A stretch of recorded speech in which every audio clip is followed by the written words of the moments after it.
O'zbekistonda bitta hisoblangan avtomat korobka Damas proyektimiz o'z nihoyasiga yetdi. Nomerini eslab qolasizlar.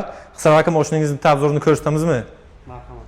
Bitta deyishimga sabab, injektor motor ko'rgansizlar, kondisioner qilganini ko'rgansizlar, turbina qo'yganini ko'rgansizlar, lekin Trivodnom hammasi bitta motorda zavodskoy avtomat korobka ko'rmagansizlar.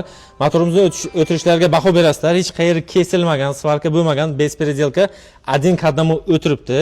Operator yaqinroq kelamiz. Tablosiga ahamiyat berasizlar. Polni elektronli tablo. Kilometrlarini bu yerga o'tkazib qo'yganmiz. Polni 0 qilib ishlatsa bo'ladi. P, R, D, N xullas barchasi ishlaydi. Benzin datchiklarigacha ishlaydi. Hikmat degan ustamiz bor, akamiz xudo xolasa cho'tki o'rnatib beradilar. Ko'pchilikni qiziqtiradigan savol, bu motorga zapchast topib bo'ladimi? Zapchastni OTA doya olib kelib qo'yganmiz.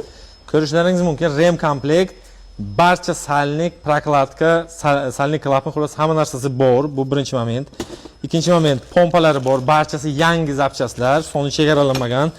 Porsche, kolsa, vkladish, shaton xullas hamma zapchastlarni olib kelib qo'yganmiz. Undan tashqari tablolari ham bor, ko'rishlaringiz mumkin.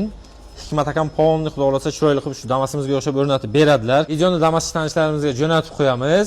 Narx-navo masalasi kimga qiziq bo'lsa, kommentariyada plus belgisini qoldiramiz. Xudo xolasa 2 kunda shu mashinani tashqariga olib chiqib, haydab, yurgizib, ko'rsatib, obzor qilamiz.